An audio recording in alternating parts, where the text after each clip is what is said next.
கலந்து கொண்ட பக்த கோடிகள் அந்த முன்னாடி நீங்க பூஜை பண்ண புஷ்பம் இருக்கு இல்லையா, மாம்பழச்சந்தோ உங்க சிரசு மேல போட்டுக்கோங்க, உங்க தலை மேல போட்டுக்கோங்க. சுவாமிக்கு பூஜை பண்ண பூவை, சுவாமி லட்சுமிக்கு பூஜை பண்ணீங்க இல்லையா திருவிழத்துக்கு, அந்த பூஜை எடுத்து நீங்களே மாம்பழச்சந்தோ குழந்தைங்கன்னா பக்கத்துல குழந்தைங்க போடுங்க. அம்மா வயசுல பெரிய வச்சுருக்காங்கலாம் இல்லை, சுவாமி பூஜை பண்ண புஷ்பம் சிரசுல போட்டுக்கோங்க. இந்த திருவிளக்கு பூஜை ஏற்றதால சந்தான பாக்கியங்கள் கிடைக்கும். கல்யாணம் ஆகாதவர்கள் கல்யாணம் ஆகும், தோஷ நிவர்த்திகள், வியாபார விருத்தி, வீடு மனை எல்லா சௌபாக்கியங்களும் கிடைக்கும்.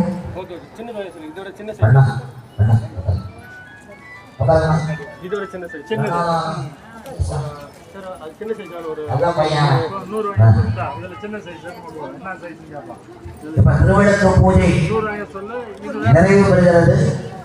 எல்லாரும் நிதானமா ஒரு 5 முறை ஓம் சக்தி சொல்றேன், பராசக்தி சொல்றேன்.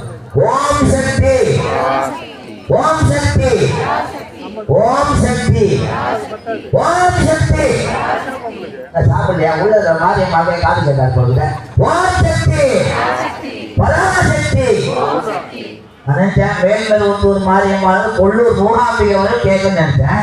உள்ளதுல மாத்தம் மாரியமா கேட்கல, வயிற்று உள்ள இருந்து ஓம் சக்தி, பராசக்தி, பராசக்தி, ஓம் சக்தி. சர்வமங்களா பிராப்திரஸ்து, சர்வேभ्यो सर्वो जनो सुखिनो भवन्तु, சர்வம் சுகினமஸ்து. ஹரி ஓம். திருவிளக்கு பூஜை முடிஞ்சது, பிரசாதம் எல்லாம் வந்துச்சா. இங்க இருந்து 5 அம்மா நிதானமா எழுந்து போய் சுவாமி பிரதட்சணம் பண்ணிட்டு நீங்க வீட்டுக்கு போலாம். 5 அம்மா தான்